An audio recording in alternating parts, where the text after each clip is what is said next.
Now we are ready. Hello, Let's break everyone. this. Welcome. Can you hear me now? Nope, I can't hear you again. I can. I can. Oh, yeah. Okay, we're good. Okay. We are Dances with Kobolds, and tonight we are playing the Demonplague.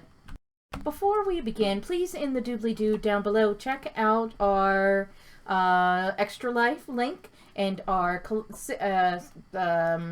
sister shows as part of the Heroes Wanted Collective. But without further ado, tonight I am joined by... Hi, I'm Ian, and I'll be playing Kevin Hillman, the... Oh, crap, I can't remember what type of monk I am. The gun monk courtier.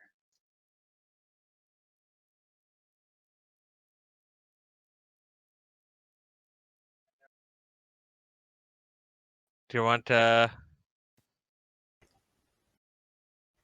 Sorry to go? about that. Oh. Can people hear me? There we go. Yep. All right. Stupid thing tried to disconnect me. Hi, I'm Lauren. I'm playing Tafina Boondiggles, the Forest Gnome Beastmaster Ranger, and the Wild Wolf Natasha. And Nabil here. I'll be playing as Serena Amakir, a drow bard from the College of Whispers. Hi, everyone. I'm Tara, and I shall be playing Hecate, the Elder and Cleric of the Grave. And I'm Patrick, playing Arkady Renko, an inquisitive rogue halfling. Who's playing the second Serena? Oh, shit. Anyway, where we last left our heroes, they had gone to all the current council members and had bargained with them to secure voting rights for all the refugees within Tomar's Crossing. The nobles, the army, and the regular refugees. Having to gone around and done some odd jobs for them, including finding a particular necklace, and they were asked to investigate a mysterious girl that was seen to be snooping around Councilwoman Kadra's house. After staying up all night and watching the house, you realize that the young woman wasn't a teenage girl, but instead a full-grown middle-aged woman using a hair ribbon of disguised. That was her old magic teacher that had suddenly turned mad and became convinced that if she consumed the blood of her old students, that she would be able to turn into a dragon. Having quite swiftly defeated her, Kadru told you her whole backstory, and that was the blackmail Bajalin had on her. So now we move forward to Friday, and it is in the later afternoon, and the monthly council meeting has been called. This is where all the potential mayoral and council candidates announce their candidacy, and where the council will vote to confirm voting rights for the citizens of Tomar's Crossing. Bajalin stands up as mayor and says, "Welcome everyone, citizens of Tomar's Crossing. Thank you for coming this evening. First item on the voting docket today is to grant citizenship to the refugees of Tomar's Crossing. I know it's been a hot topic and debate amongst everyone, but me and the council have discussed it amongst ourselves and are ready to hold a vote. Any last comments from the citizens of Tomar's Crossing? And with that, Jorny, the local innkeep, will stand up and say, "Oh, one last little debate. We should not give these people citizenship so easily. most of these were either former peasants or noblemen. Whereas have always been free and not under the yoke of nobles. Why do they deserve citizenship? And with that, he'll get some applause from people and go, yeah, rabble, rabble, rabble, rabble, rabble, rabble. But Jolin will put his hands up and say, well, there is no such thing as serfdom anymore, so technically aren't we all citizens now of the Kingdom of Hykos? And Journey will say, that's not what our town charter says. And, mind you, because we were freemen of the land previously, we didn't have to pay our serfdom freedom tax.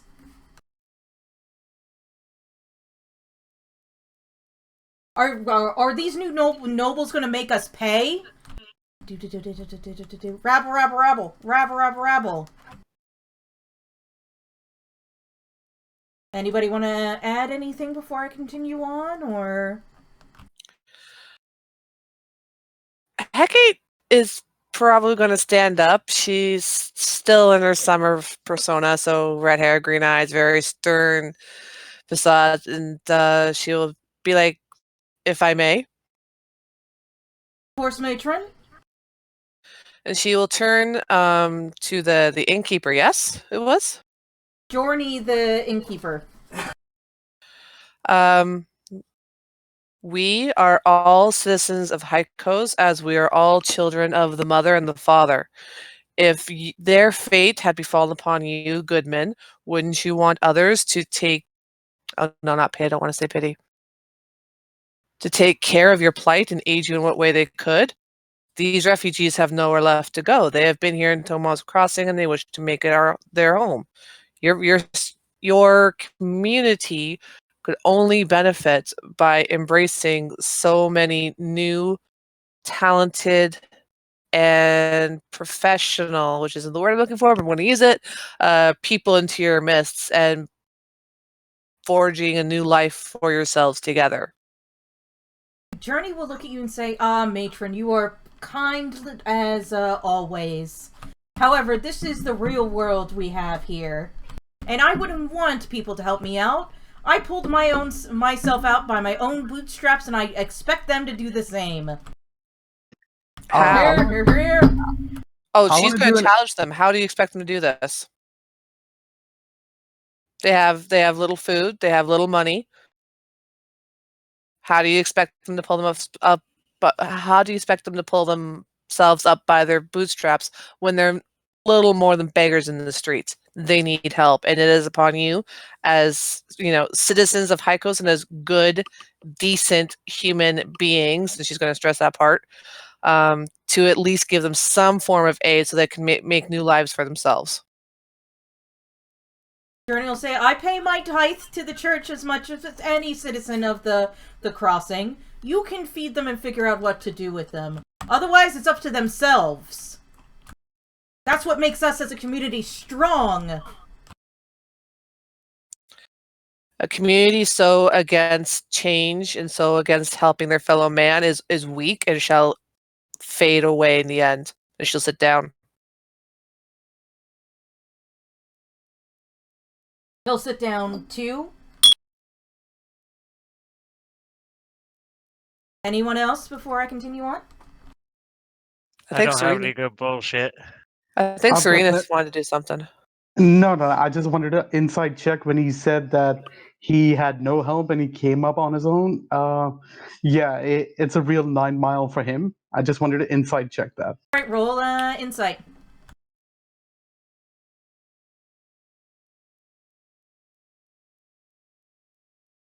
You can't really tell either way. You can tell he's not like noble born, so he wasn't exactly born with like a silver spoon in his mouth. But you don't know enough about him, honestly, to sort of call out on his bullshit.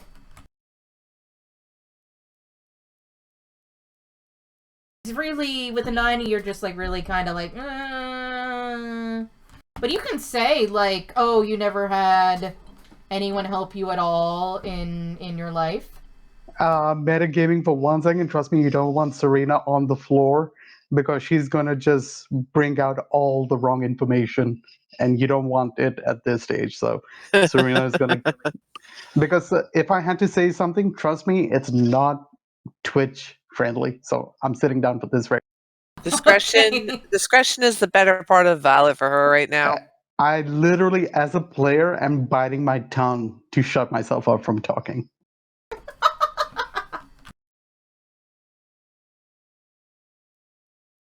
And with that, I'm going to say, Kadika will stand up and say, "Ah, Mayor Bajalin. Oh, as far as thinking as always.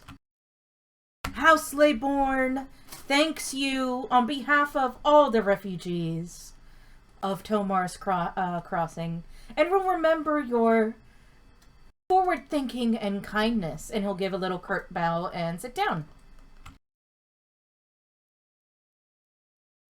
Oh shit, we pissed off the follower. I'll remember that. It appears in the top right corner. And also with that, Megala, who is the innkeeper, will stand up and say, "I agree with the matron and the mayor. These refugees need our help, and in accepting them, we only grow stronger as a community. We'll figure out a way through this crisis." And with that, she'll sit down. Arkady will then Hallelujah. stand up. Politics is not something I care for. My esteemed associate Kevin and I will be assisting in running this election. Therefore, we are going to be neutral and not give any opinions on any candidates. But as a town, you have to realize we are here because the king sent us to help you in your time of need with food and with aid in tracking down the killer in this town amongst you. When the time comes, our people stand together. It is the only way we are able to survive. We have been given an opportunity to bring nobles and serfs and free folk together. This is the opportunity for Tomar's Crossing to rejuvenate itself. Please do not turn your back on it, for when the capital comes, if we do not have you present a solid front as a town, I fear you may be facing much worse from other nobles that are going to come want the land and the taxes and everything else. Enjoy this moment while you can, but remember that it is by standing up together that you will be strong. People start looking at you like, because they hadn't even really necessarily even thought of this. They've been thinking more and more about Leybourne and his family and the little few other little lordlings around here. They weren't worried about others from the capital, and they start looking really scared and really afraid. And with that, Journey will stand up and say, "You know, for someone who supposedly doesn't care about politics, you sure do talk about it an awful lot. And this is what I mean, folks. The government wants its hands on this land, and soon enough, the bureaucrats from the Ministry of State Property will be swarming all over. Remember what happened when the serfs were first freed, and the chaos that happened? Remember what happened in Besna, in the massacre of the elves of the forest, who were themselves free folk, but then some lordling claimed they were actually serfs and tried to extract money from them. They fought back, and it was a massacre. I don't want that happening here to my town. So I'll be announcing my candidacy regardless of what happens today." And he'll sort of slam down and a couple people will clap and cheer and say, "That's right, remember Besna!"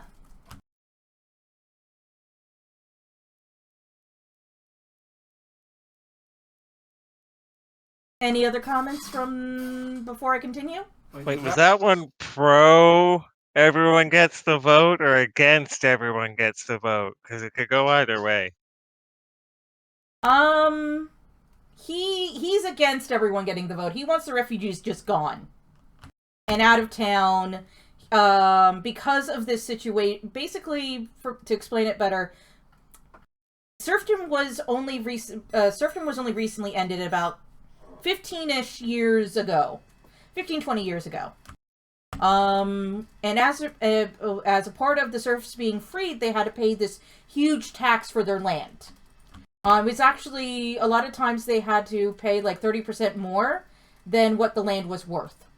As a result, there was a lot of chaos and confusion. There was wording within the legal system that made it sound like it was only for farmers, but there were serfs that were working in mines and stuff. And they were like, well, I guess we're free now. Maybe we're not free. Do we still have to pay this tax? It was just total chaos for like the first couple years. And then some nobles started trying to do that with people who were free folk, which a famous one that happened around that time was the massacre of Besna, where a group of elves that had been living in this forest for a long time and just minding their own business for the most part,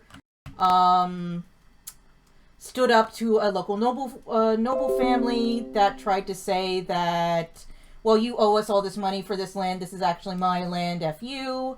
And it resulted in just a gigantic bloody massacre. And he doesn't want that happening here, basically, is what's going on. Does that make sense? He's paranoid. But with some reason. And also the Ministry of State Property is a real Russian ministry that from the Empire and even still exists even now. It's sort of like the Department of the Interior and forestry and parks and all that kind of rolled up into one. The only thing that we can really say to sway your mind is that a larger population now will make you look more legitimate to the Bureau of Land Management, and a small change today might be more palatable than a large change tomorrow. Rabble, rabble, rabble, rabble, rabble, rabble, rabble, rabble, rabble. And I'll sit down. After he sits down, Serena gets up and she says, "I absolutely agree what he says." Not Kevin, the guy who was speaking before, who wants to get rid of everyone. I forgot his name. Journey. Journey? Yes, it looks like Journey, but it's Journey. Okay, I agree with what Sir Journey says. We need to get rid of these things, these people, these leeches, these parasites. We need to get rid of them. I look at everyone and I wink at them. I thought you turned into an orange drow. No, trust me. I'm looking at, when I say everyone, I mean my group, not the others. I wink and I go, "You're absolutely right. We need to get rid of these little filthy mongrels. But the harder we push them away, the tighter their hold to this fair place. So wouldn't it make sense to spend a little bit from our pockets to train them to survive on their own? And then they would leave on their own. Feed a man a fish for a day, and you feed him for a day. Teach a man to fish, and you feed him for a lifetime, and all that jazz." And Serena sits down. How did you ruin a 2,000-year-old idiom? I bit my tongue, and I say this in person, not as Serena. I bit my. And everyone looks at you and goes, "Serena, you're one of the refugees, aren't you? We literally found you eating trash." Wait, who points this out? That depends on my answer. Who wants to point this out? Well, you do. Over here. This is one of the refugees from your hometown, and it's like, we're refugees. He wants to get rid of us. And I raise my hands, and do you want scum like me in this town? You didn't teach me to survive. What are my chances of survival out there if you haven't taught me how to survive here? I will stay and mate with all the locals if you don't get rid of me. Good lord. I will. Jesus! I will wrap my legs around everyone's crotch and face if you don't. Your husbands are not safe. Your daughters are not safe. Alright, X card this, X card this. I know it's a joke, but X card this. All right, pulled back. But you get my drift. Teach a man to fish and all that jazz. And That's just something that one of the buskers used to do at the Edmonton Fringe. That they used to come up from Texas, and when they were passing around the hat, they were like, if we don't get enough money, we're just going to have to stay here and mate with the locals. Really? Oh yeah. Jeez. What's that called in America? Something will? Oh. Anyway. Bajalin will clear his throat unless... Going once, going twice. Alright. Moving on. Bajalin will clear his throat and sort of go bam, bam, bam. And say, now that I have everyone's attention, the council has heard the voices of the people, and now we will vote. On the question of giving all refugees citizenships, I, Mayor, vote aye. Colinius stands up and says, I have been persuaded by the matron's kind words, and I too vote aye. And he sits down. Kadra will stand up and say, I have been pushing for the voting rights of refugees ever since they arrived, so I obviously vote aye. Palmine will stand up and say, and hold out a single stick. A single stick is weak, and she will crush it and break it in her hands. And then she'll go into her purse and bring out a bundle of sticks and try and break it. If you're gonna make a joke about what you think this is,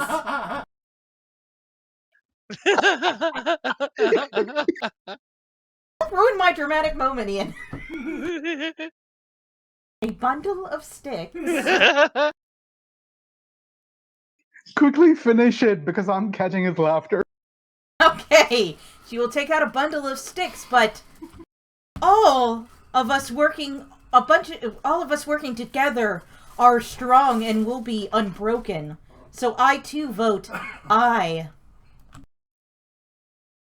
And with that, Bajalin will smash down his gavel and say, mark the calendar, as of this day, the refugees have received full citizenship into the town of Tomar's Crossing as freemen of the land. Woo! Yay! Yay! Boo! Boo! Bam, bam, bam, bam. Order! Order! Now the last and final item of business is the election. The election will take place about 1 month from now, as per ancient tradition. And as of on this day, we will announce candidates. I, of course, announce my candidacy. I have been mayor of Tomar's Crossing for many years now, and despite our current circumstances, I have led our town to be prosperous and safe. In the future, I will continue to lead our town through these turbulent times into greater prosperity than ever before. I will cherish cherish being your mayor for another again. And you'll hear some very faint clapping, like clap, clap, clap, clap, clap. And he will sit down. Boring. Sir. Shush. And he'll sit down. Burns. With that, Colinius will come up and say, I've lived in Tomar's Crossing all my life, and I have been proud to serve as your councilman for all these many years.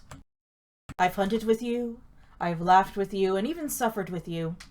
My poor nephew was not only orphaned by the comet and the melt, but then became a victim of the madness of Basil. I vow to protect and uplift Tomar's Crossing, as if you were all my own family, regardless of whether or not I am a council member or your new mayor. And he'll give a pointed sort of side eye to Bajalin and then sit down. Ooh. Kevin's trying to hush Arkady in the back. Arkady's not actually doing that. That's somebody else in the crowd. Love it. Kadra will step forward. I am proud to have served as your council member for these past few years, and I wish to continue. Tomar's Crossing is suffering from the worst catastrophe in recent history, and if I win either the mayoralship or the council chair, I will defend this town and make sure food, water, and shelter are provided and given to our citizens so we can rebuild this town.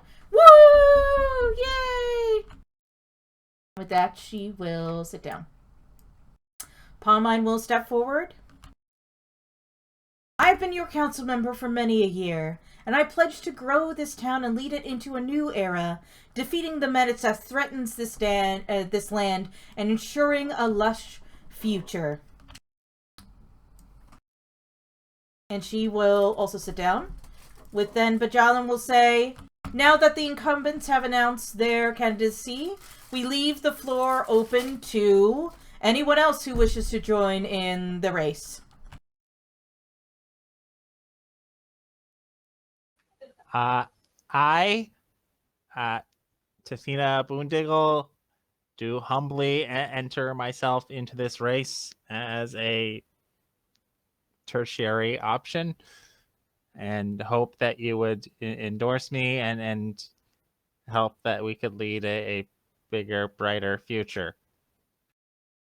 That's what I should say, right? Yes, good job. You're doing good. You need a hype man. A demon in every pot.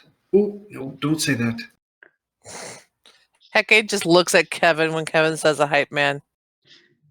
Journey will again stand up and say, I've already announced that I'm running for council. Tomar's Crossing for native Tomarians is what I say, and I will defend and protect this town from outsiders and insiders who seek to ruin it, and also cut taxes. Ooh. The fingers means the money.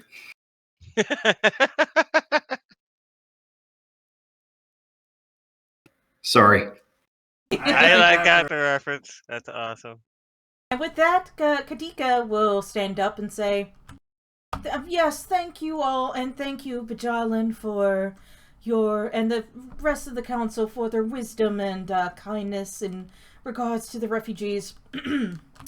My family has lived here for in the valley for many centuries, and owned the Luna Valley Iceworks.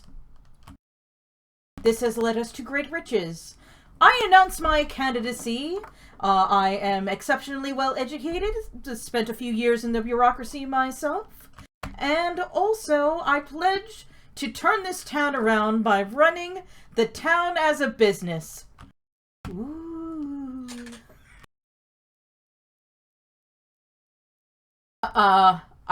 This town will become an efficient machine of new industry to replace the iceworks. Thank you. And he'll do a little bow and sit down.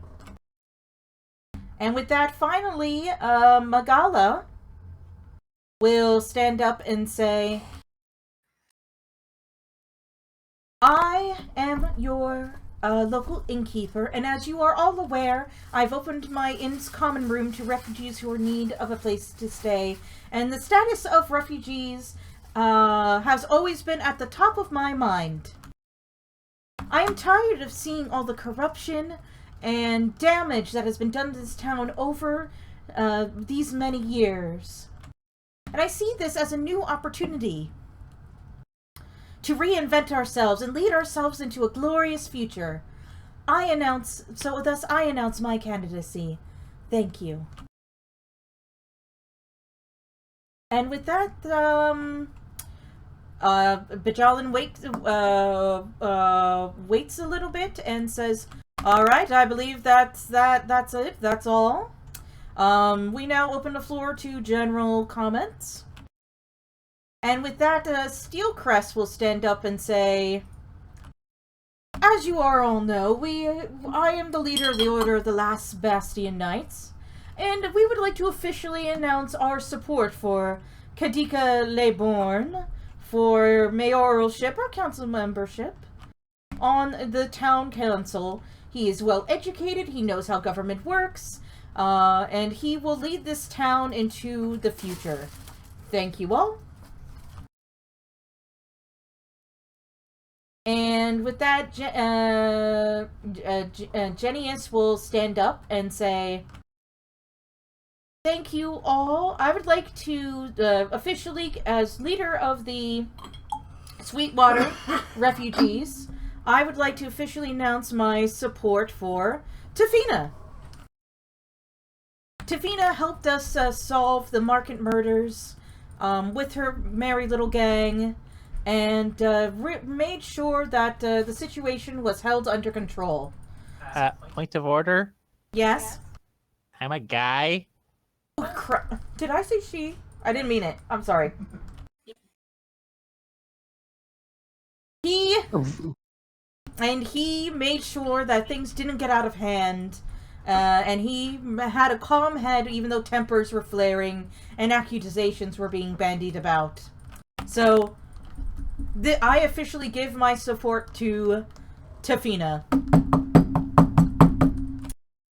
And Majan will go, all right.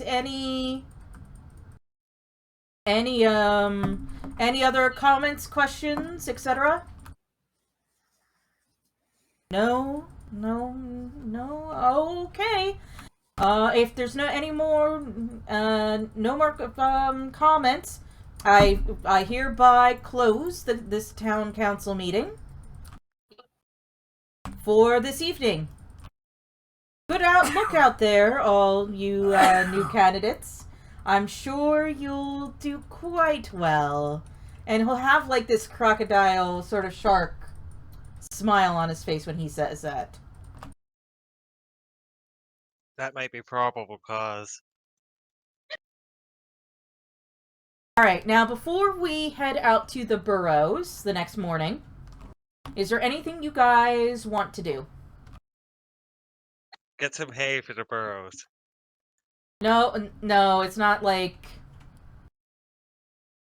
How do burrows handle donkeys? Or not donkeys, camels.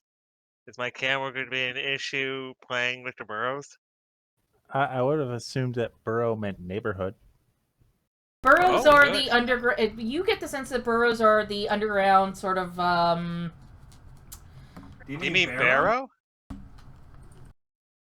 Let me see. Are you referring to an underground den, or are you referring to a neighborhood? Or a Spanish word for It's donkey? barrow. Barrow. Not burrow. Barrows. Oh, it's like an opposite of a bull. A hill. Barrow.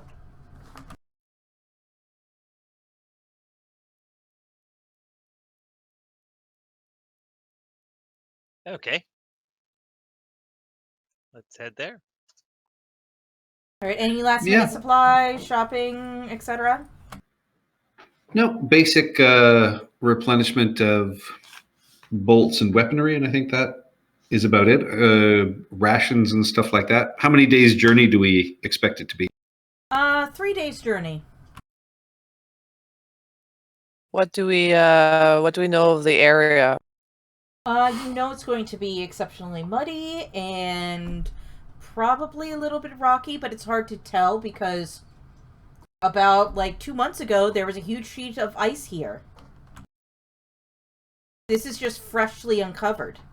Mm-hmm. Okay. You expect things would have settled down a little bit, but it's still very, very muddy and still warm. It's not as hot as it was when you first arrived, where it felt like, even though you were in like end of September, early October, it felt like the heat of midsummer. Mm-hmm. I remember that. Yeah. Yeah, so it's sort of like normalized itself a little bit, but now you're basically in November. We should be prepping for the cold then, just in case. It's still unseasonably warm. But if it's dropping, then It's dropped just like a little bit. It went from being like summer hot to like early fall unseasonably warm. Does that explanation make any sense? so like the the November we had. November wasn't warm. It went completely. It snowed in the middle of November. Overall, it was pretty warm. Anyway, doesn't matter. Yep. Let's head to the Barrows. Okay. And this map was brought to you by Vanitas Maps.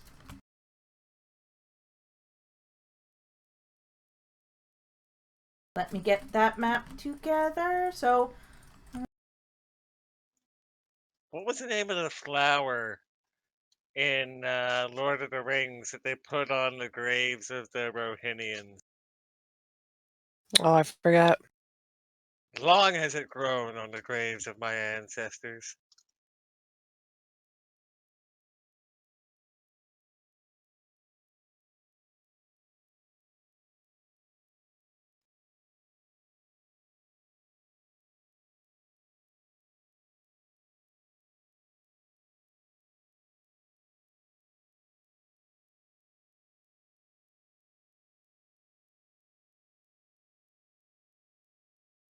okay. So we should bring shovels, Right. dynamite,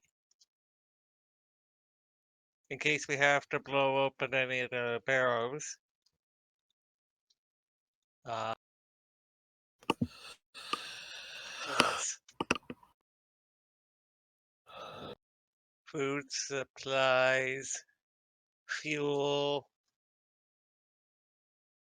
Yeah. a canary. Torches, things, the basics if we're going underground. You also have that ever-burning torch, which is a permanent magic item, which is exceptionally rare in this world. All right. Trying to see what spells I can prepare that would be spelunking. I will bring all my ammunition. Nothing's gonna bully me. Now that I have these. And what do you have? I think I introduced my pistols last time, didn't I? If not, You did. I'll hold them up again and wave them around so everyone can look down the barrel. See, this is the trigger, and this is what you point at what you want to die. Let me show you how I can open this beer. Oh, jeez, please don't. Who doesn't have dark vision here? Just Tofina? And me. I don't think I do. Mm. I have to check. Yeah, I think they do, don't they? I can't recall. Who? Furball? You never Nope. know. I'm just a human. I don't Oh, have yeah. dark vision. Yeah, no. So yeah, half the party doesn't. No, I'm a human. Hmm. Furbolgs also don't have dark vision. What I'm saying is, if I did, I'd be pretending I didn't. Light is a cantrip. I don't have dancing lights. I do. Perfect. It's a natural, what do you call it, drow ability. So Okay. Yeah, I really can't think of anything I need to prepare specifically for this. So we have our backup light source. I've got all my heal spells. I think we're good. Excellent. 1 sec. I'm just doing a picture. Oh, Nabil, I'll link you what we have written for the drow so far for this world. We're evil. I'm No. evil. Nope. Well, Can isolationist. be. You can You be can evil. be evil. But they're more isolationists, and they used to grow, basically grow spaceships out of trees. Yeah. Okay, I might have missed that part, but I did figure we were evil-ish in this world, so I'm playing along. No, they're not. They're not. They're more just more mythical. Like, you don't see them very often. They're isolationists and stay in their places. Oh, this drow isn't an isolationist. She's an exhibitionist. That's one. That's one thing about her. There, I Hush linked it in now. the. Don't hush now. Don't scare off my potential targets.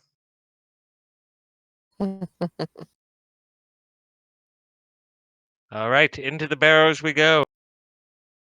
All right. Okay, so you enter. So you make the long trek through mud and muck and everything else for deeper and deeper into the valley itself. You actually suffer through a few aftershocks, a few earthquakes, and almost lose Kevin's cart, but you're able to take it out of the mud and continue on. It floats. You just pull it through the mud.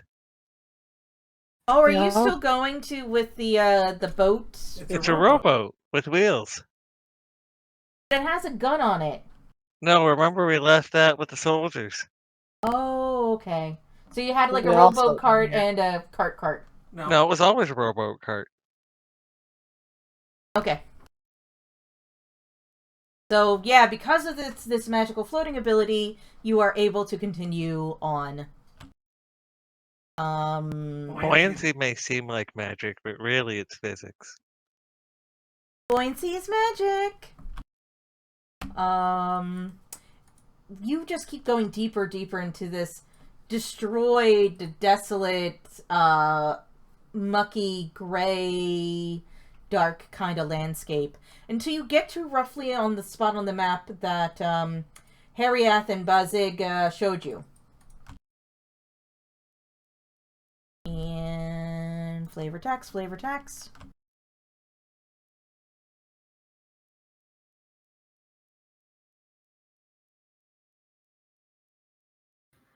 Who wants to yell the password? Oh, what Surrender was or the die? password again? No, we have the password. Pravda. Gravda! And with that, you'll see this what looked to be just like stone, like a solid rock, all of a sudden open before you, like parting to gray, silvery curtains. That's tacky. That's been done before. Really, Ian? Really? Yes, I'm critiquing this 1,000-year-old burial mound. Better not be critiquing me, fella. We jest. So you open it, it smells like must and mold and gunk. And you see a long tunnel snakes downwards into darkness. Steps carved into the rock look slick and dangerous. Fresh, muddy footprints indicate frequent travel in and out of the narrow cave entrance. What do you guys do? Dancing lights. Tafina, can you tell me what these footprints are? You don't even need to roll, Tafina. You know that they look humanoid. Like a human or an elf or a dwarf, medium-sized humanoid. And you also see some footprints of smaller humanoids as well.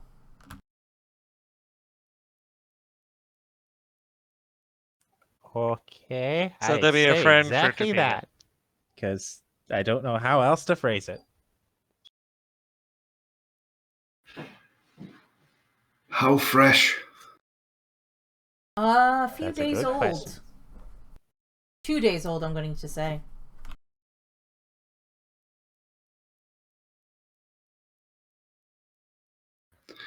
All right. We have a torch. We have a light. Who wants to lead, or do you want me to sneak in and scout ahead?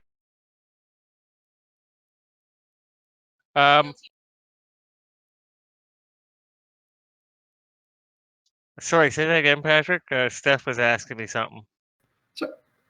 We have a torch. We have dancing lights. Who wants to lead, or do you guys want me to?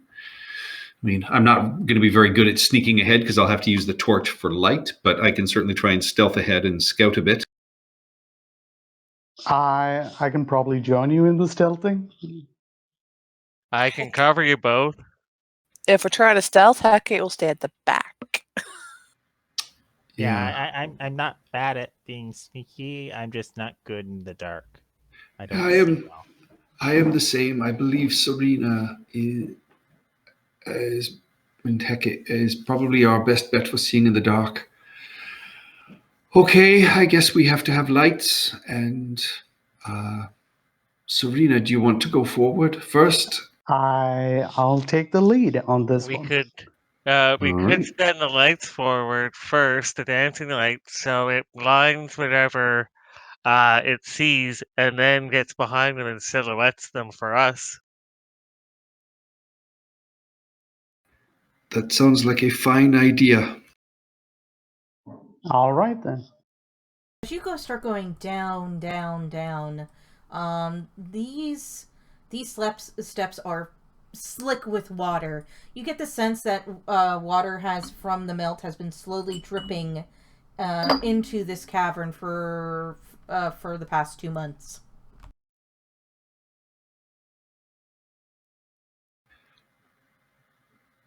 Is that this room or this hallway is the steps? This hallway is kind of like the steps. So if you want, you can move forward, do whatever it is you need to do. Can you reshare the map? Oh, okay, can do. Perception check. Roll it.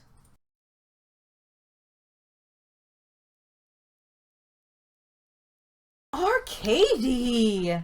As you go down the steps, and Serena, you send your dancing lights forward because it is completely pitch black in here. There are no light fixtures. There's absolutely nothing. You see around here. Oh, let me drop down a token.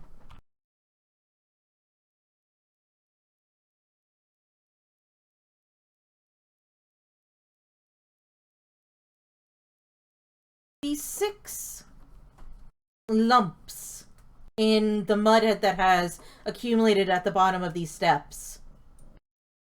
You realize that they are humanoid-shaped lumps in the mud. What do you do? I will whisper to everybody. Zombies. Looks like zombies buried in the earth ahead of us. And I am going to just double check on the use of this one feature I have. They're not alone in a boggy marsh, are they? Where is it here? Primeval awareness. Lump, that It requires is. a spell slot. Ha ha ha. Do you want a spell slot to know for sure if there's undead within a mile of here? no, I believe there's probably undead throughout if we are dealing with a necromancer. And we know there are plague zombies. Okay, cool. Would everybody like to crowd forward and get ready to shoot? And I will dash past them to see if it brings them out of the ground. I got my crossbow ready the moment you said zombie. Yeah, I got my pistols out. And I'm readying an action. Anything pops out of the mud, boom, headshot. All right. When I see everybody is ready, I'm going to use my movement. So bonus action disengage, and then I will move past the lumps on the ground with my weapon drawn, shooting at anything that comes out of the ground. Okay. You did. I'm gonna say you're not surprised due to that, but you see, as soon as you start running through creatures that look like this. Whenever they say look like this, it's never a good sign. Not only are these things skeletons like you fought before, but they're. It's almost as if someone took their skeletons and put Skin. barbs in it, and like new growths are coming out of their bone, and instead of having like hands, it has two stabbing bits of bone instead. So Hey, is this President Trump? It's got bone spurs. Jesus fucking.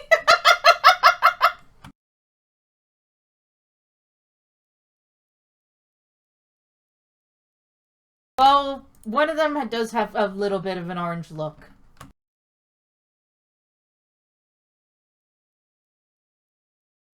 All right, so they stand up. Do we get a surprise round, or because we're all ready to shoot? I'm gonna say you can get a surprise round. Sure. 1 second. Just adding them to the map.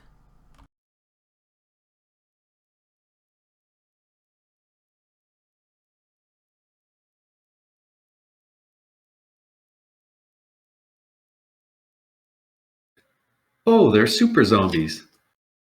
And regular zombies.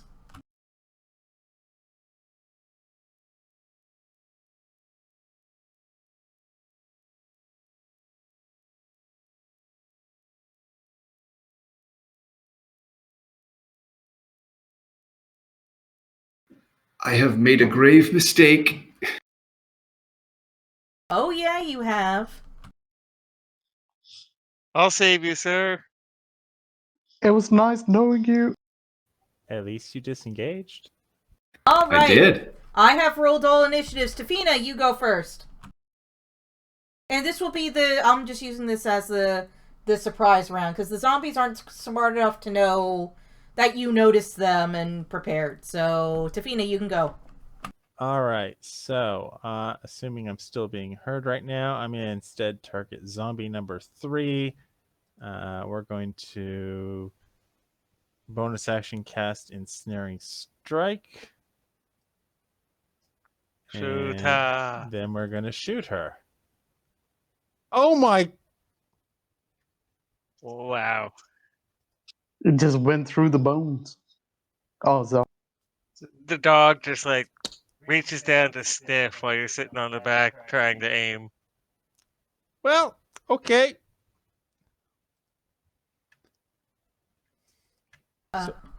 So much for that working. That's the end of my turn. Okay.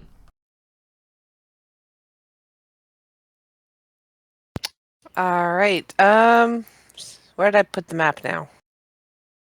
Want me to reshare it? There. Nope, there we go.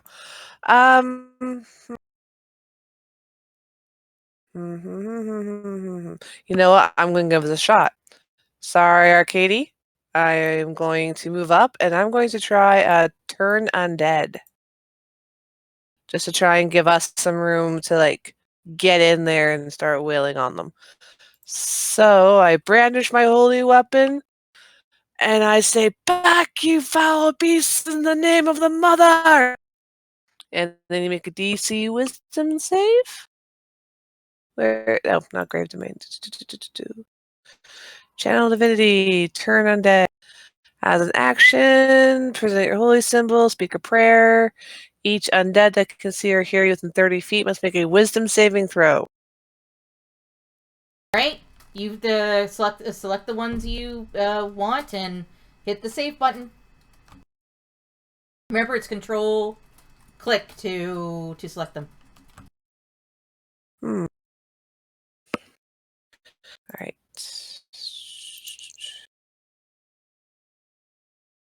Within 30 feet. How many of them are within 30 feet of me? All of them.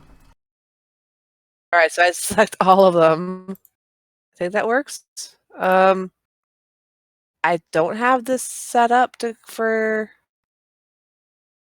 Shoot, I don't have it set up as an action. Sorry, do you have Toll the Dead? Yes. Then use the wisdom save from that. Perfect. I will fix this. Save.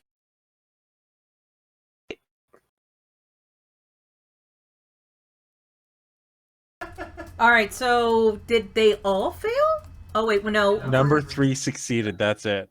The one Okay. next to Really? me succeeded. The one I shot at is the only one that didn't get feared. Oh, they failed. That's a good thing for them to fail. No, it sends them all to me. Well, no, they just don't have to go to. They just can't move towards me. That's why I said I'm sorry, Arcady, but I'm trying to give us room to get in there to like hit things. Good idea. If Arcady dies, that means I'm in charge.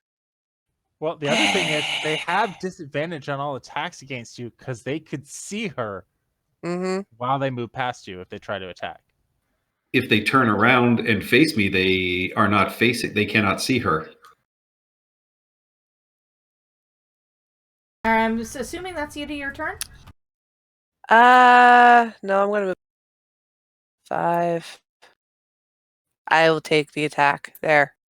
So this way, hopefully, they'll like move like to the walls and not actually towards any specific person. Do they move on your turn or their turn?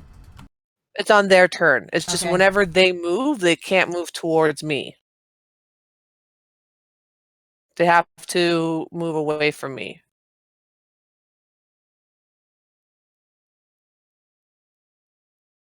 Yeah, a turned creature must spend its turns trying to move as far away from you as it can, and it can't willingly move to a space within 30.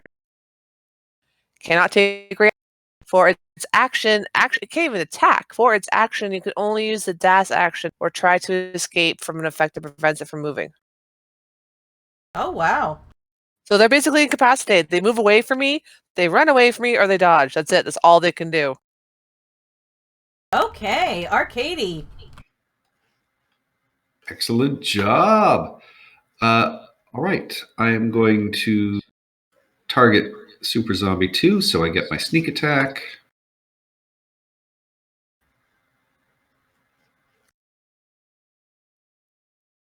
Hit.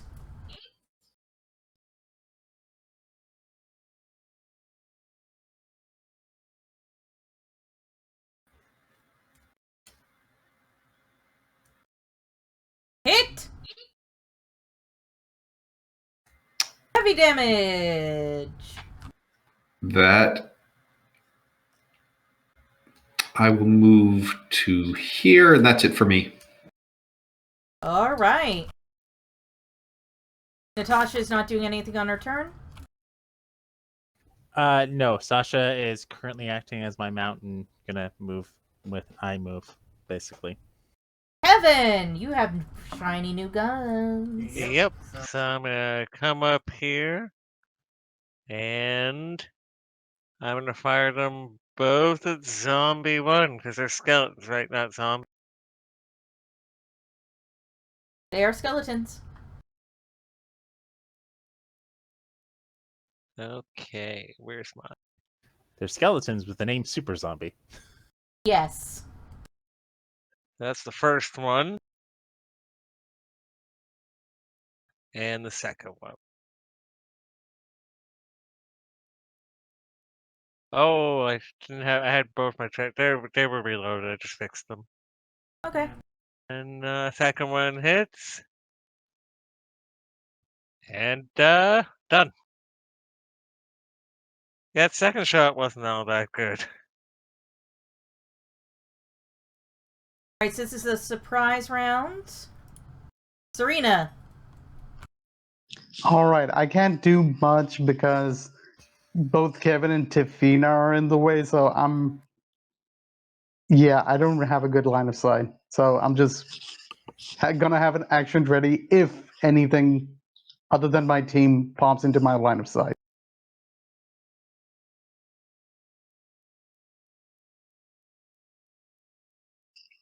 Hello?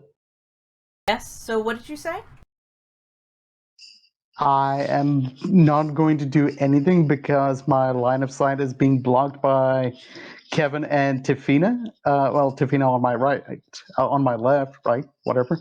And I don't have a good line of sight to any of the zombies. So I'm just going to have an action ready. If I see one come my way, I go swish. Okay, cool. I mean, you could walk into my place and cast a spell or something. You want to do that before I continue? I'm just okay, this way. Okay, I'm standing on top of Tiffina. Okay, I'm gonna stand between both of them, and let's see. I'm gonna cast Bane, my first spell. Ooh.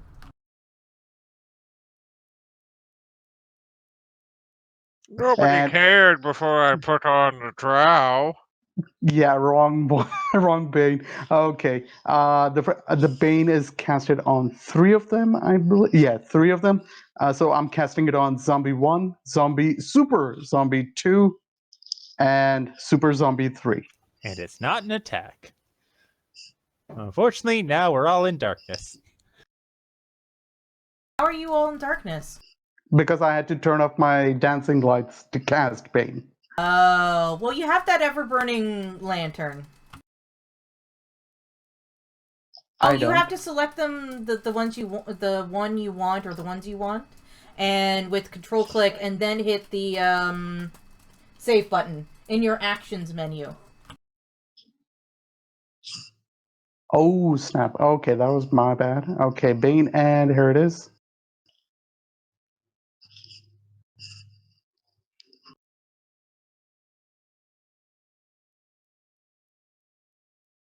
That's fine. So did I screw up? I'm trying to figure out. A little bit, but for the sake of keeping this combat moving, it's okay because all these zombies have crap charisma to begin with. I'm good. I'm going to guess they all fail. Oh, whoops. And with that, the zombies will begin running due to fear, so they can only run. They have to run away from you? Is that how the spell works, or? Yes. A turn creature must spend its turns trying to move as far away from you as it can, and it cannot willingly move to a space within 30 feet of me. It can also take no reactions, and for its action, it can only use the dash action, and if there's nowhere to move, the creature can use the dodge action. So, Oh, is this your channel divinity? Yeah. So basically, super zombies cannot be turned. Oh, damn it! The little baby zombies are running away. They have two little baby zombies. No, there isn't. Oh, yeah, there is. There's just you got one using one token and one using the other token. That's confusing. So yeah, the two regular zombies are basically at the top of the map. They can only run towards the rest of the party. They can't actually move towards me to get past me. Below us, zombies. Oh, those are all super zombies. Never mind. Yeah, so just those two are affected, and they can only move towards the rest of the group. With that, they bolt and rush right into Kevin. They can only dodge. Yep. Tiffina. All right. Let's try this again. We're gonna try and shoot number 3 with an air bolt. Yes! Hey! Please tell me like their AC is exactly 8. It is exactly 8. Okay, so what happens is they take this. Ooh, decent damage too. And then they have to do one of these. Nice. So they're restrained and they take damage. Let me just double check to make sure that they don't take this damage on the first hit that strikes. No, start of each of its turns. Yeah, cool. All right. I am done. Okay. Actually, wait. In order to make things easier, I'm going to pull back to allow Serena the chance to actually do things. I shouldn't have been within range of Zombie 1. That's perfectly fine. Hecate! All right. Bonus action. Going to cast my spiritual weapon. Let me unselect all of these guys. So we're going to leave the 2 regular zombies be. And which one did the Super Zombie 3 is the one Arcadia was going after, right? Yes. Number two. Okay. Super Zombie number 3 is the one I hit, who is currently wrapped in you vines, hit. thorny vines that are slowly crushing and piercing it to death. All right, I will ignore that one. So I will target this guy with my spiritual weapon.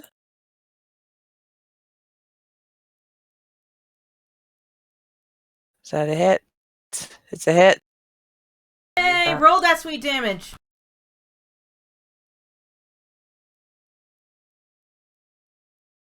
And then smack him with my mace. Move map. Hit! Wow. Okay.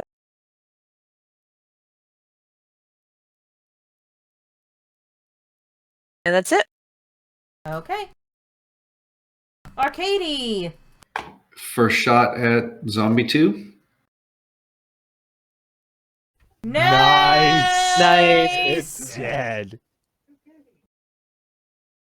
Cash money! All right, second attack, I will go for Super Zombie 4. Okay.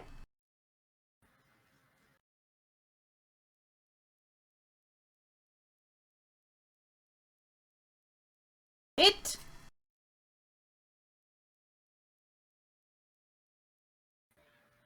And then Go ahead. he's Super Zombie 3 is restrained, so I am going to move.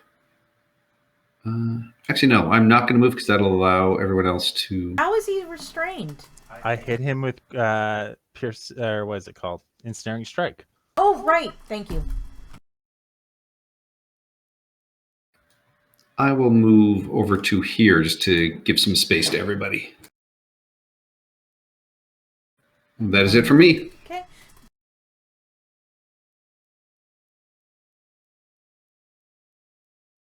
Kevin! You have 2 zombies all up in your face.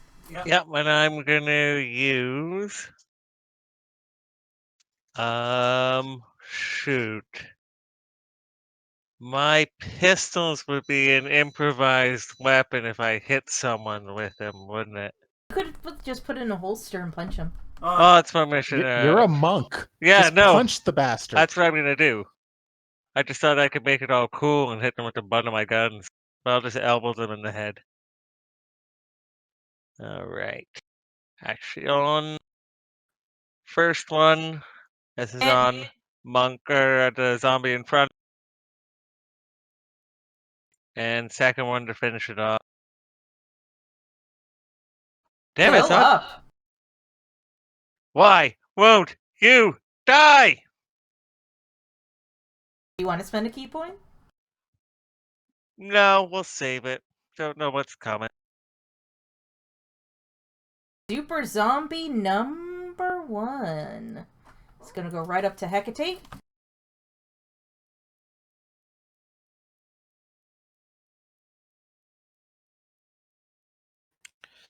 Goodus luckus. Oh, crap. 16 doesn't hit, right? Nope. You're able to avoid this sort of stabby bone shard, almost sword, and deflect it with your shield. Zombie number 3 is staying right there. Super zombie number 4 is going to attack Hecate.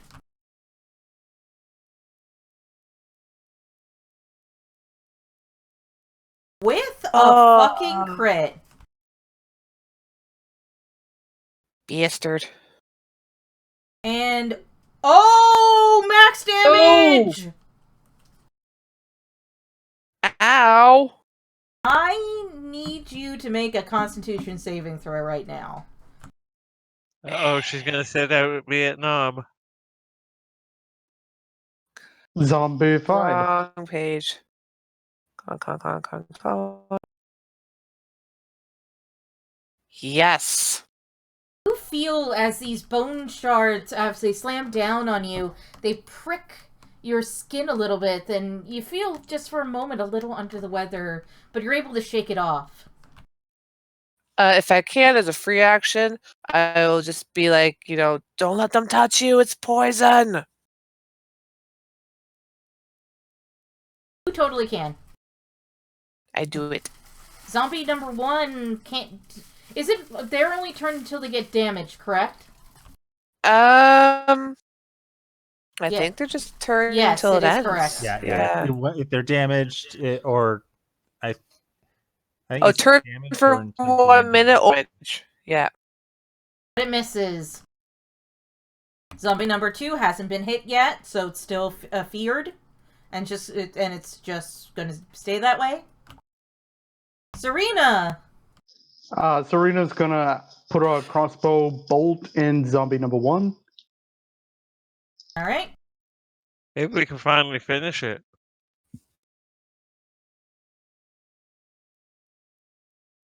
Hit it. Finally. And it's dead. Anything else? No, I'm gonna step back and let Tafina take the next zombie. Tafina. So All right, I will move in. It's kind of good right there. I can't really see that one. I don't know if I can even see that one. Damn. I guess. Which one of these can I hit? Like, I three think seems to be from the best. I think if you not sneak up, if you get a little bit closer to Kevin, I think you could see zombie 2 just from Move past me. Yeah, you know what? Okay, I'm gonna run up here, pull out my sword, target number 1, and then we're just gonna smack him with the sword and end my turn.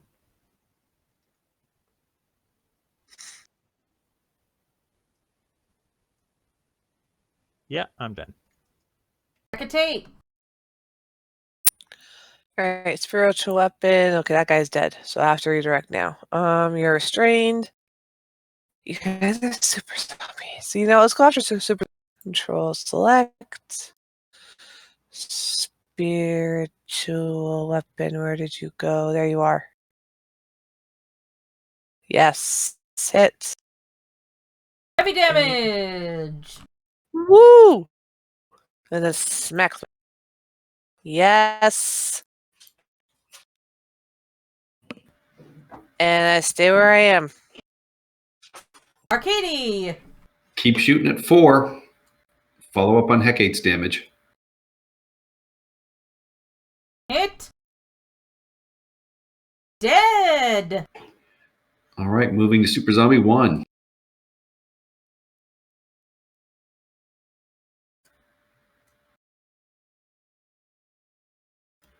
Whew.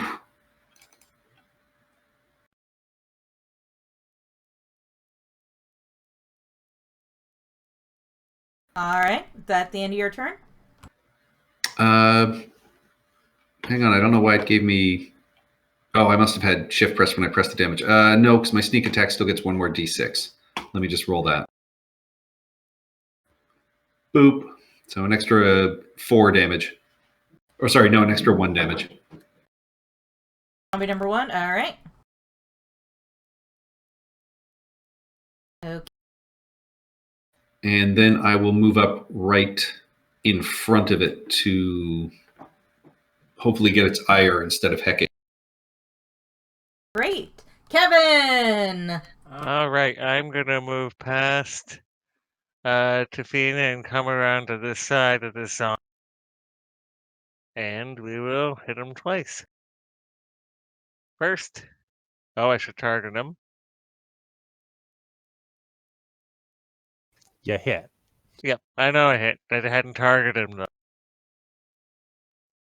Nice. And second.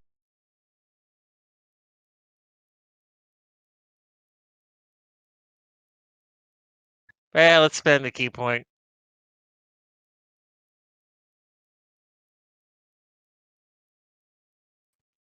Bastard, still not dead. And done. He's How many dead. 19s It's have you rolled literally... tonight? I think my third. He was literally 1 hit point away. It's getting towards the end of the night. He's dead. And then continue movement to there. Oh, Zombie 1's gonna see fresh, young blood. And hit Kevin. Now we And did miss miss. Kevin. Zombie number 3 is going to turn its attention to Arcady.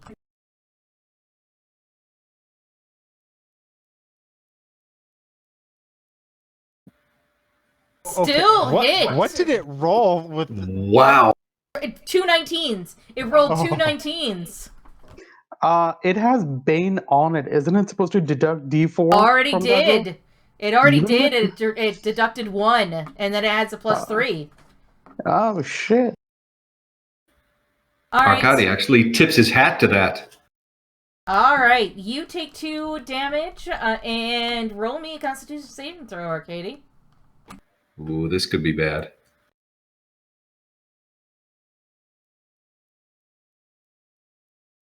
I'd like to use my inspiration, please. You may.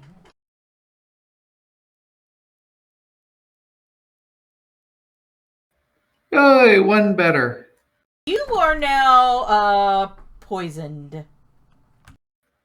Okay. At least until the end of the skeleton's next, turn. All right. You a little bit, you get a little cut across your skin, and you feel like just a little ill as your body fights off some sort of infection. Oh, I drank some of Kevin's wine. Serena!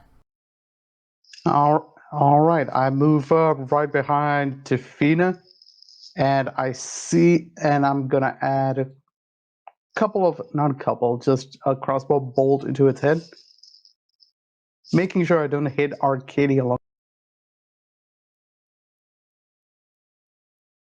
Oh wait, I didn't target it. It's okay, it hit. You rolled a 24. So make sure you control click it and then apply the damage. They're zombies. They have an 8 AC. Sorry, just give me 1 second. Okay, there we go. And attack damage. Is it still standing? Okay, so I am going to use a bonus action, which is Psychic Blades. Yeah, 2d6 psychic damage that is connected to my crossbow bolt, which is, I don't know if I put that up on screen. That's fine. Roll it. All right. And 1 more. Wait, so how does this It's work? 2d6. Okay, so it's 2d6. Okay, so that's There we 9 go. extra damage, and that was to zombie 3. Super Zombie 3. Super Zombie 3, correct. And that's it for me. Okay. Tafina, you could probably kill this thing. Well, there's Super Zombie 1 and Super Zombie 3, and Super Zombie 3 is taking damage over time. So I'm going to run around on my wolf, drop the crossbow, pull out the second sword, and we will attack this thing twice. Oh, wait, did I? Shoot, I didn't roll a second attack there for some reason. Oh, good. I still hit. Okay, I come in, I deal 15 damage to Super Zombie 1. Super Zombie 3 is looking pretty bad, and is, again, being slowly crushed by thorny vines to death.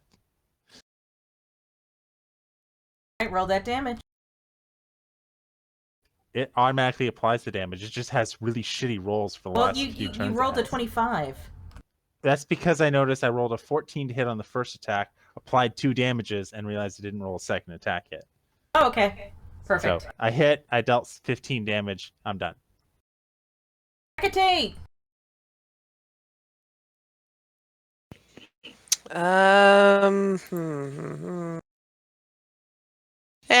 Second verse same as the first.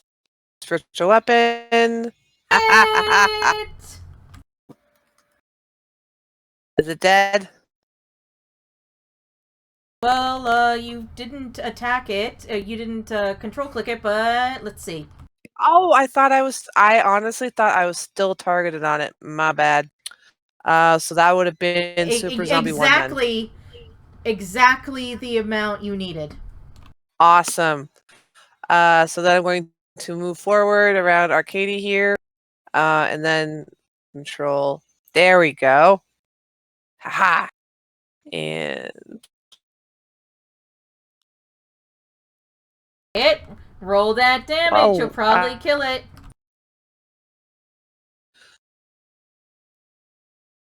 It's dead! Yay! And with that, let's take a 5-minute break before we proceed with the rest of the dungeon.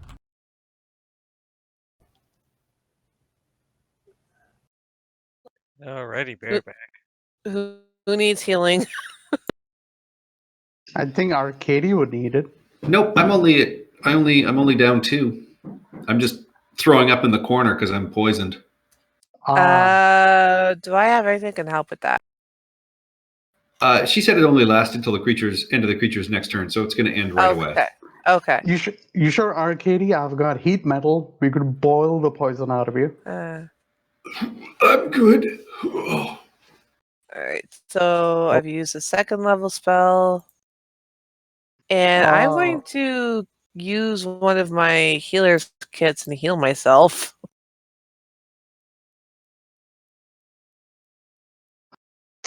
Can't wait to get Stinking Cloud again. Because I bought all these healing kits, I didn't actually add a freaking healer feat to my thing. 10 to a creature, restore 1d6 plus 4 hit points to it. Do, do, do.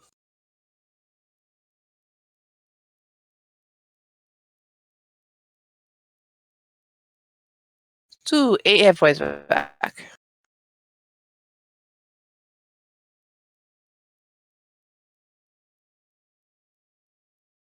Alright, so I'm only down 5.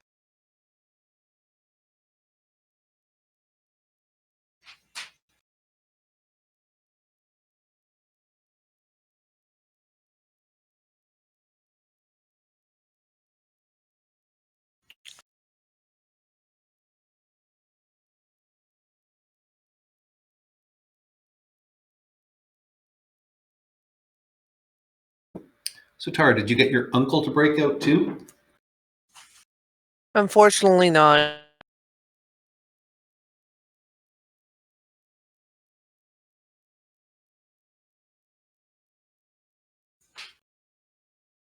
So it's next year.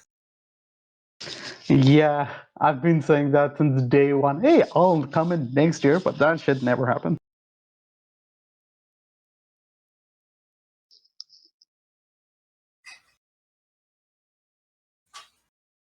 Look, I am just happy I got all the kids coming.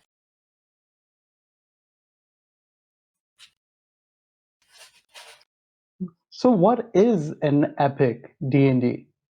I never really understood. Basically, everyone is playing the same game in just at different tables, at different levels. Oh, that's what I thought. Epic meant it's like 8 hours or something.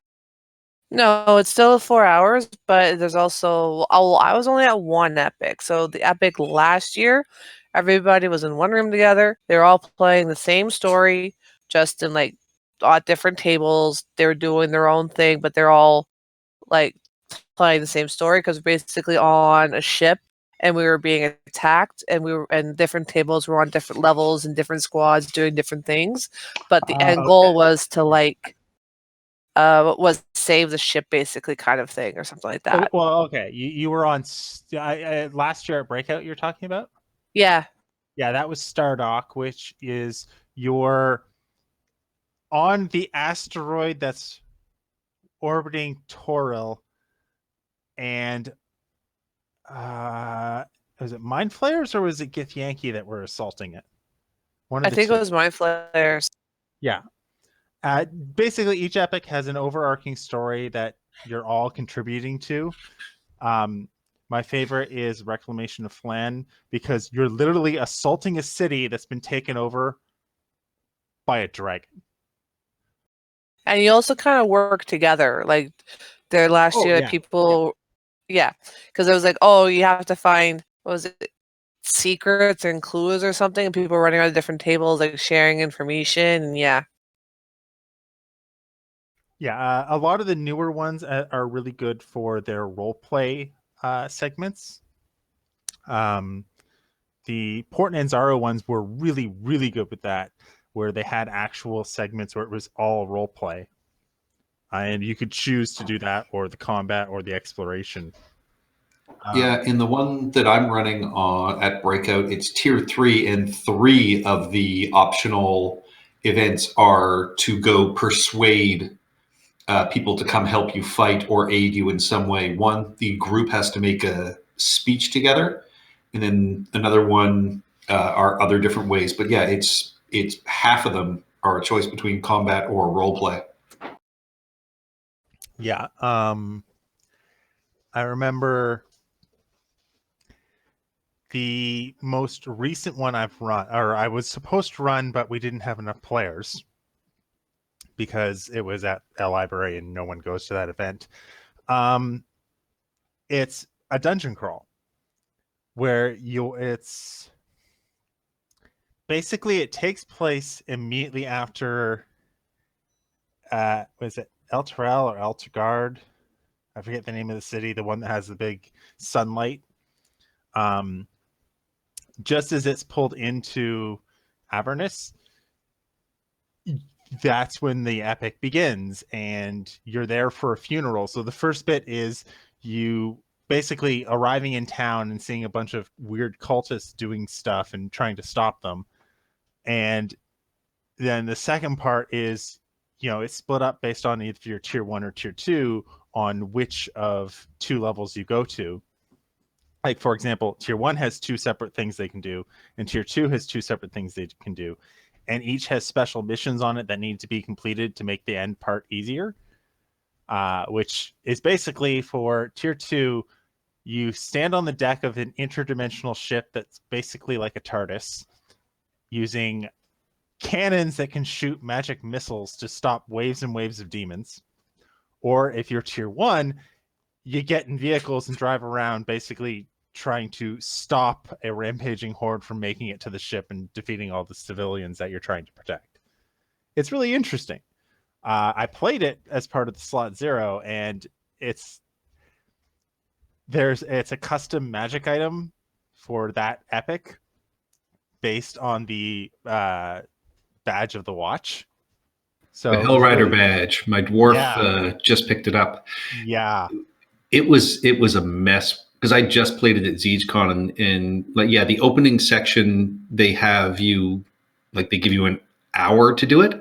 Most tables finished it in 15 to 20 minutes, so we just sat there. Okay, here's the Ooh. problem. It's not set up to be any different between tier 1 or tier 2, except in the very final encounter. That's the only time it ever changes.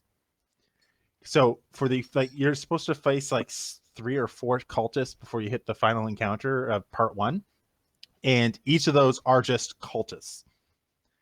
So in tier 1, yeah, cultist is a decently powerful monster for a tier 1 character to face.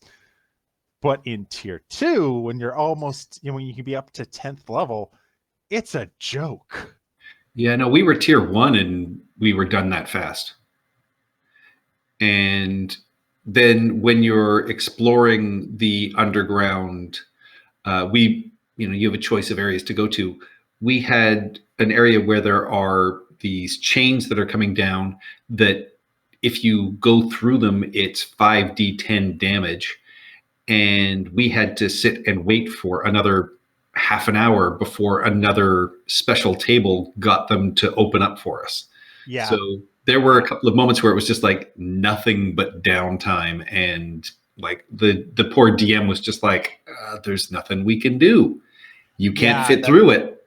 Yeah, that's the one that sucked about that one. I still say to this day, my favorite one ever will be Reclamation of Lands, simply because you're taking on the city to take out the dragon. It's amazing. Like even tier 1 is cool because you're on ice sleds. Tier 2 is cool because you're on griffins. Tier 3 is interesting because you're basically the special ops team infiltrated into the city, making your way to the dragon. It's awesome.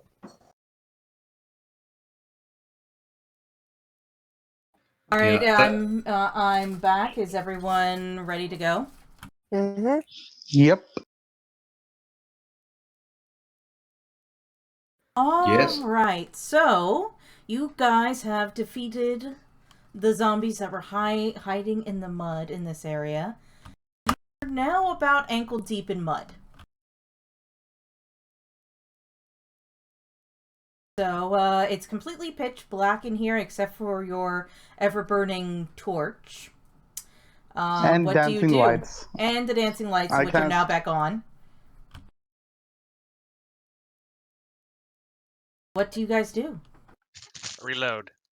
You reload and... Reload. Perception check as we look forward. I want to see if there's any more of these bodies in the mud. Who's holding the torch right now? I can hold it with my hand crossbow. My other suggestion was I could make Natasha hold it. Oh, put it around her collar. I was thinking more, dog, stick, mouth. And then, if it's around our collar step, how will she carry our booze? You Oh, carry wrong type of both. dog. And I'm only saying that because this is a permanent magic item, so it would be very, very rare in this world. Although Natasha could probably hold it gingerly in her mouth, not hand. Most magical weapons are not destroyable. True, okay. It's not like I'm telling her to gnaw on the damn thing. It's just hold it in her mouth, and we can see. True. All right. With this, oh, what was Arcady with 16 your perception check. Yeah, with your 16 perception check, you don't find any more of these bodies. But you are ankle deep in mud and can see various footprints mulling about the place. This is very heavily trafficked. All right. Left or right? Hang on, let me see. I have... It looks like they connect on the other side of this rock, sir.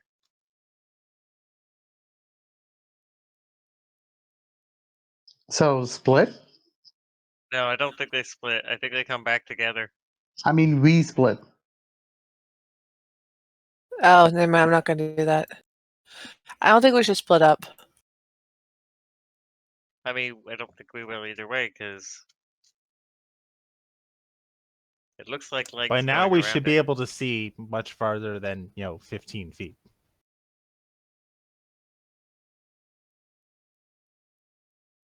Farther than 15 feet? Yep.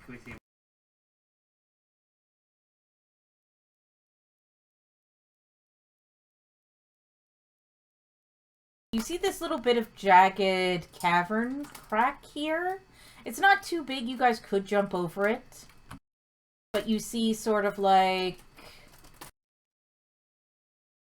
pathway here, 2 pathways to the south, and 1 pathway to the west. This is just a nothing. An appendix? Yeah, an appendix. Well, we're already down here. Indeed. And the best stuff is always at the bottom of the dungeon. All right.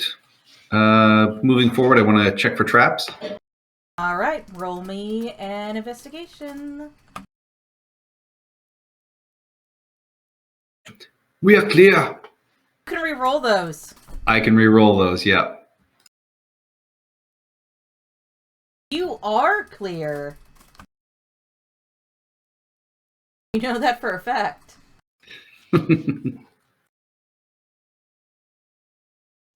Clear skin is important to Kevin. I probably switched back to my crossbow at this point.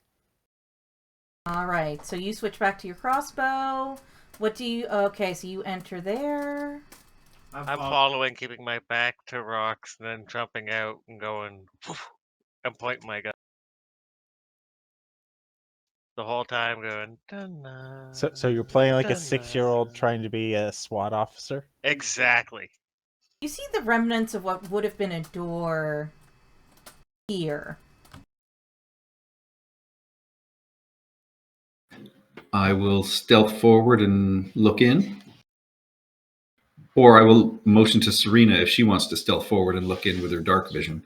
That way we I don't have to can bring do the that. light in. Yeah, that way we don't Or have to bring the send the light light in. in. If we send the light in, wouldn't they see the dancing light orb?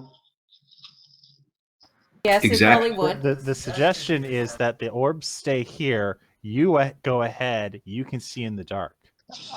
Orbs that was here, where the 0 is. that is my initial plan. So I sneak in, stealthy as a dragon. Can you need a stealth roll? Yes, please. Oh, you are very, very stealthy. You go further into...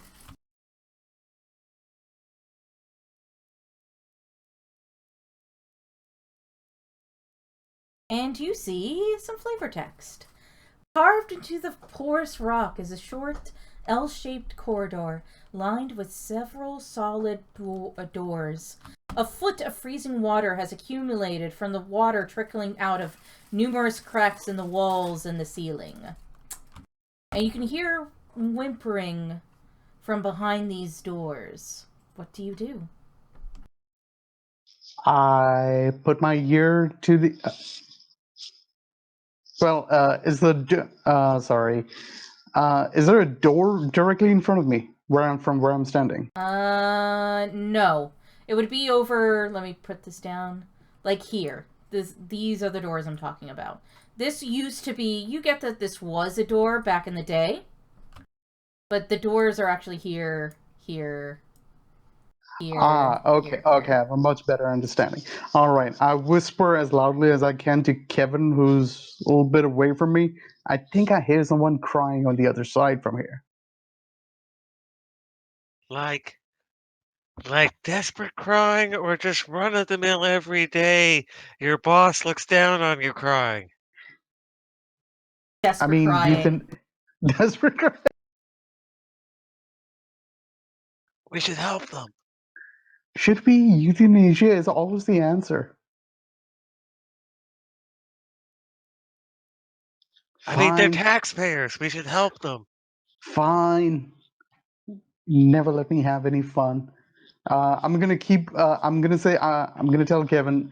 I'm gonna sneak in just a bit further, just to get a better idea of layout in this room. So I am going to continue sneaking in, but not too far in.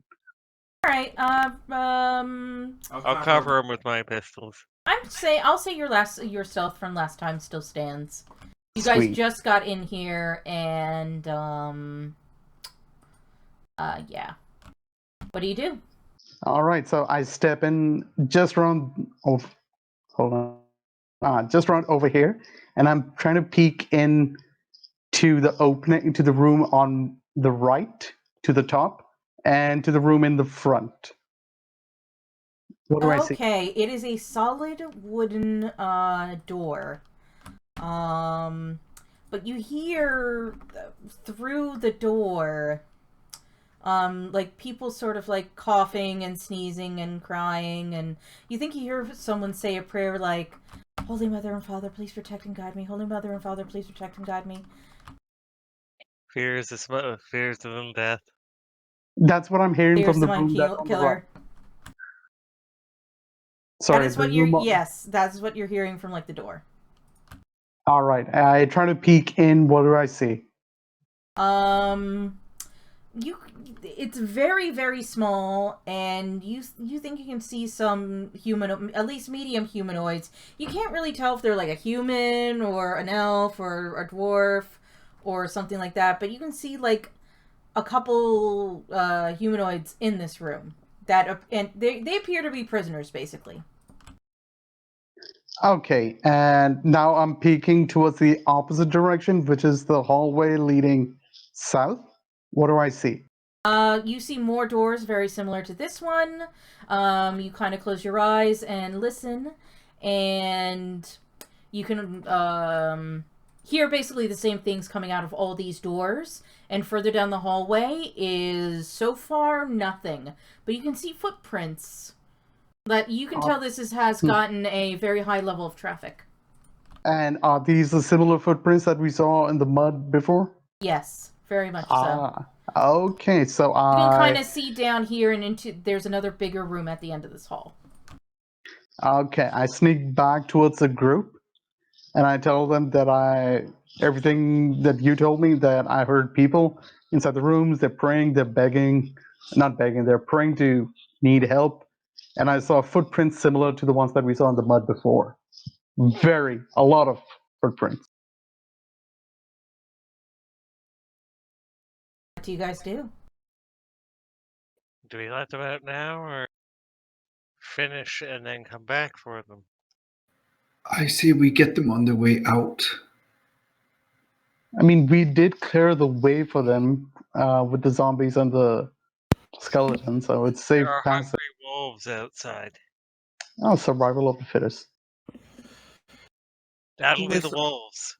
We free them now, because if we fail on our mission, then they'd be stuck here either way. We couldn't possibly fail. Narrative causality. I would like to go investigate if they are locked or trapped or otherwise protected. And I'm going Alright. to cover him. Roll me an investigation check.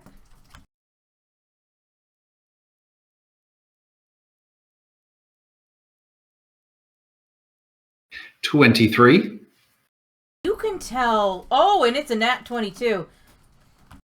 Not that, yes, I know in 5e there's technically no crits on a skill check, but still, it's always very nice to see a nat 20. You realize that this is not only physically locked, but it also has the knock spell cast on it. And you can tell there are subtle signs of magical runes being placed at certain key parts of the door. It's been fairly well hidden. You're actually kind of quite surprised at the level of skill that went into this. Steph, did you say it has the knock spell cast upon it? Or arcane lock. Sorry, arcane lock spell cast upon it. Knock needs to break arcane lock. I flip them around. But it has arcane lock cast on it. I will relay all of that. These doors are magically locked and protected.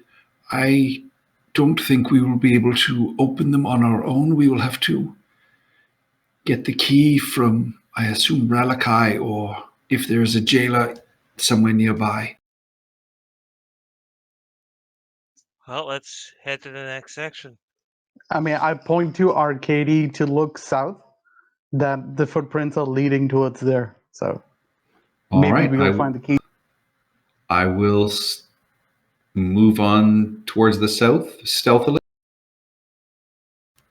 Not very stealthily. Considering that how tall are you, Arcady? You're a halfling? I am a halfling. I am The queen of the 2 door. feet 11 inches. It's hard going because you are up to your hip in ice cold water, and the chattering of your teeth doesn't make for a very stealthy approach. He's usually bigger, but he was just in the pool.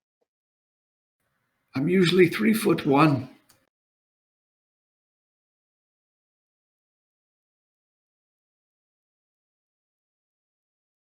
Okay, so you go and you see this room. 1 second. Do.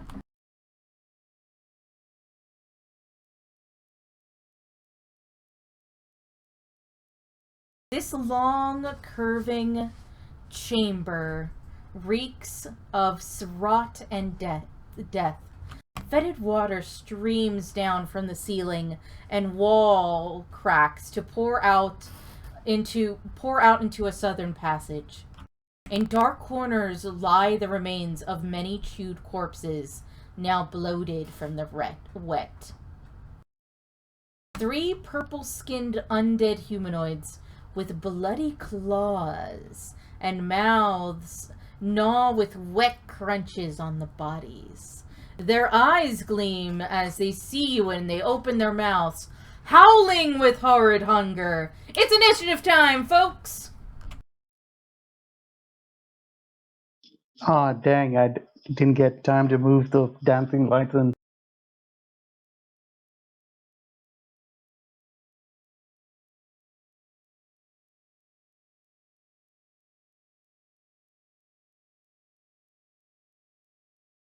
Are ghouls bad? Oh, crap. I accidentally jumped the gun. That's my job. I'm a monk. It's actually in this room, so everyone move forward a little bit. There's just nothing in this room. My mistake. Sorry. No, you're now here, Arcady. Whoops. oh, Arcady, old ages seem to be catching. He's 27. I meant what I said. Ghouls! Every You're like- room. I see you're- ghouls. You're like right here, Arcady. The ghouls are in here.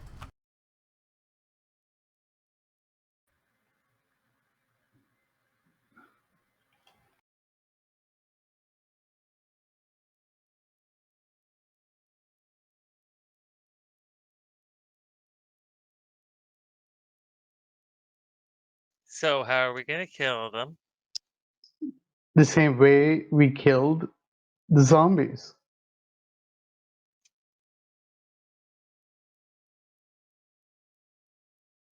I guess. We should probably hit more. And I don't know if it helps not let them bite you. Yeah. Don't get crit on.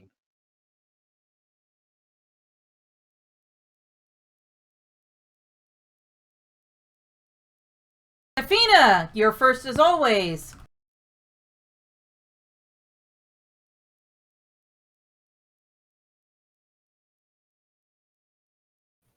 Okay, this is weird.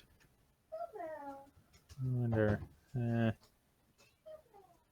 All right, there we go. That's better.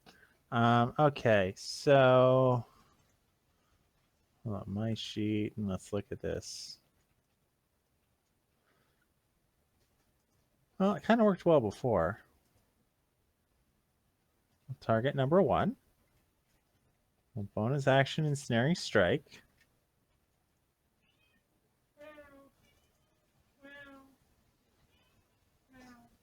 Will miss. And end my turn. Okay.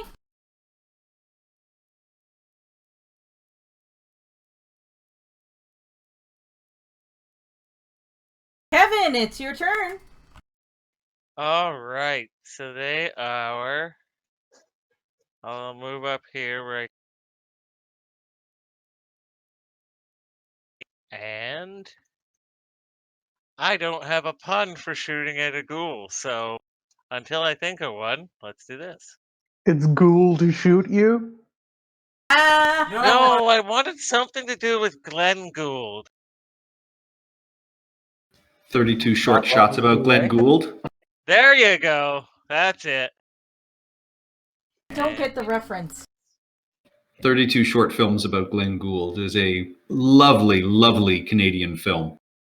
And Glenn Gould was a composer. Do you learn that in like high school or something? I don't know. No, you only learn that if you listen to the CBC a lot. And done. I'll make sure they don't get up to Arcady, so I'll stand in front. Arcady! All right, I am targeting ghoul number 2. First thing, it needs to give me a charisma deception check versus my perception. Needs to give you a charisma check? Charisma deception check. For number 1? It's the same stat block. Number ghoul 2. Ghoul 2. Got to be the 23. Oh, yeah, it has a -2 to its charisma, and it rolled a 10. All right, So so it was I can literally use impossible. I can use sneak attack on it then, without anyone being nearby. Yep. Hit! And I hit. Ooh, nice. Solid. Yep, that is it for me, and then I will use my movement to back up and get out of the way for everybody else. Natasha is moving on to Fina's turn. Yeah, Natasha, yeah. Ghoul 1 is going to come up and attack Kevin.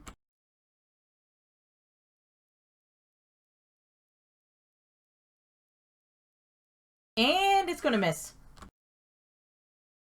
Ghoul 2 is going to come up and attack Kevin because he decided to Be a hero. It's not how big you are, it's about how big your soul is, how big your heart is, how long you Your corpse will be big. Oh. Well, but through his soliloquying, he moved his arms about in a excited manner, and that caused both of these ghouls to miss. You sure it wasn't his sudden turning going, "What, sir?" That's true. I'm pretty sure I'm just ignoring them to the point where, fate isn't going after me anymore. This one will hold his action. Hecate!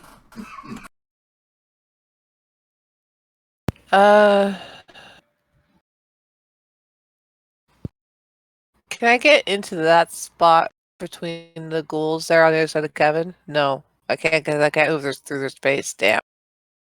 Yep. Okay. Where is my one creature? Damn, I don't have any AoE spells yet.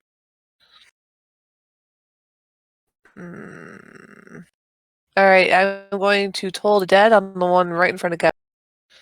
So let me control click. Cast? No, it's wisdom save. For what? For what? Oh yeah, it failed. I'm casting Toll the Dead on it. It rolled a And 3. Before you do that, Okay. Oh yeah, you're fine. You're fine. I Okay. was going to have you do a Arcana roll, because it's necrotic damage, and some of these undead creatures do have immunities to necrotic damage. I didn't even think of that. FYI for the future. Yeah. Screwed me over one time. I was just like, what range spell can I do? Oh, look, Toll the Dead. All right. I will remember for Sacred Flame next time. But he's already been hurt previously, right? Yes. Anyone that's Okay. red has been hurt previously. Oh, seriously?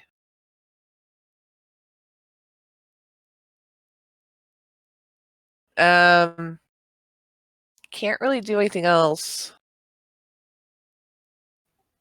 That's it. That's all I can do. I'll just move off to the side a wee bit there. That's it for me.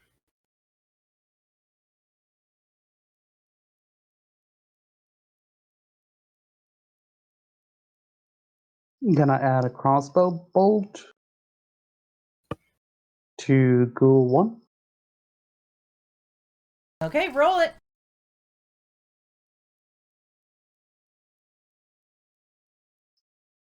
Does it hit? Yep, it says so. And it's done diddly dead. Oh, where you It fellas has would one be hit without point. me. And I move out of the way to let the others in. Athena. All right. I can assume I can hit number 3 without any issue about cover or anything like that. I'm going to say, sure, you're a ranger, you're an expert marksman. Cool. All right. So he takes that damage. And then he makes a saving throw. So he is now restrained and taking ongoing damage. And that is it for my turn. All right. Kevin! All right. So let's finish off this one right here. But first, that Lord Rust.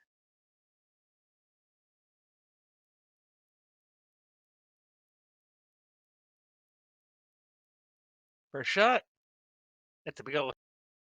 I'm actually rolling pretty good today. Nice. And knock on wood, you haven't died once this session. Yeah.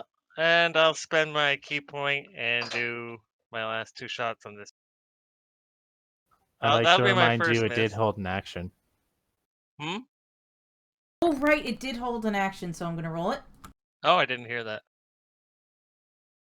Inspiration for And both remembering. missed. Oh wait, I didn't target, but I assume a 9 misses.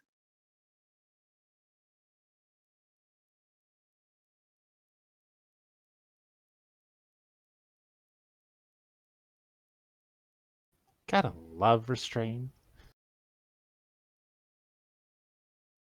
Oh, is he trying to hit me? Yes, he was. Oh, you would have had advantage on those attacks, by the way. I think. Would I have? He's restrained. Oh, yeah, Yeah, you're he's right. restrained. Yeah. Alright, so I will roll 2 other dice. Because those were 2 separate attacks. I'm not counting that as one attack. So first one, Still misses. still misses, yeah. And no, I'm targeting myself. That's silly. Why am I I targeting think a myself? 12 still misses on a Yeah, I assume a ghoulie. 12 misses.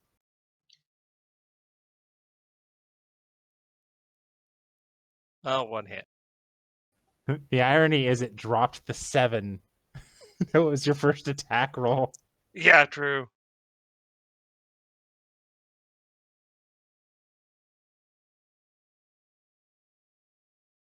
Oh wait, if it used a ready action to attack me, does it still get a attack of opportunity if I back away? Then I back away. Back to everybody else. All right, then I don't get sneak attack. Sorry. You still have Oh no, I advantage. do. I still have advantage, so I do, and I hit. Ooh, double ones. Second shot.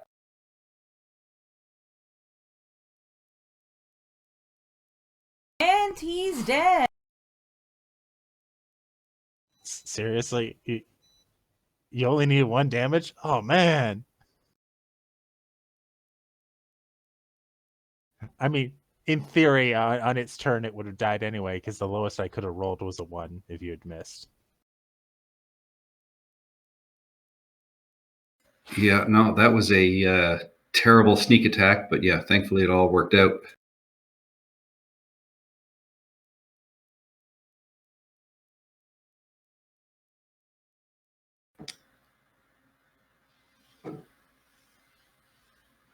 What time do you want to run till, Steph? Oh, can you not hear her talking? Nope. She's Nope. talking now about that. Nope, can't hear a thing. Is the battle done? Yeah. She's muted. Oh, trying. Mao sitting on the keyboard, probably. She muted herself. Quit muting yourself. Quit muting yourself. Can you hear?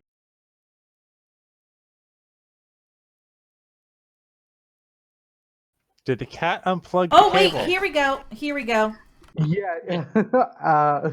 She disconnected. Yeah. No, she did that purposely. No, she didn't. Mao Mao doesn't understand computers. That's Yeah, what well. you think. Yeah. So I was saying, guys, do you want to continue to like 10:30 or do you want to end it here? I think this is a good stopping point. Yeah. No, we got started a little late yeah. due to technical issues. Yeah, That's a call good it a stopping night. point. Yeah. I would like everyone to know that we have a baby Mao cat that is on the lap in the cam right now. She's just being a super snuggle baby. And I would like to thank everyone for watching. I would like to thank ZLT and Kane Phoenix, as always, super fans. I would also like to thank Fantasy Grounds College. They are a great place to check out how-to videos and the like. And I would also like to thank our new visitor, Desi Lulu 1994. Thank you for watching. We will be playing Red Hand of Doom tomorrow, if you're interested in joining us. Other than that, we will start back up next week. And with that, I am going to see who is on so we can raid their channel as a part of our Heroes Wanted collective of shows. 1 second.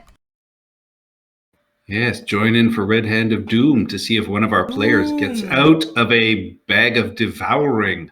They are but 1 turn away from being destroyed forever. Oh no. Oh, shit. Who's that again? Chris Radigan, Oh, Radigan. Lord. he I had liked to- Radigan, He too. had to go touching things he didn't He was need to. far too cocky. This is bound to happen. He was a loose cannon, and he has to put his gun and badge in, or something. He failed his first check. Our Minotaur raged, failed his strength check. Ezekiel has cast Enlarge on him, and we're going to see what happens. Ugh. Yep. It'll be interesting. Especially considering I literally just left them there, and I assume they're all going to come up. Yep. And with that, I will begin our raid on DM Quicksilver. Check him out. And now.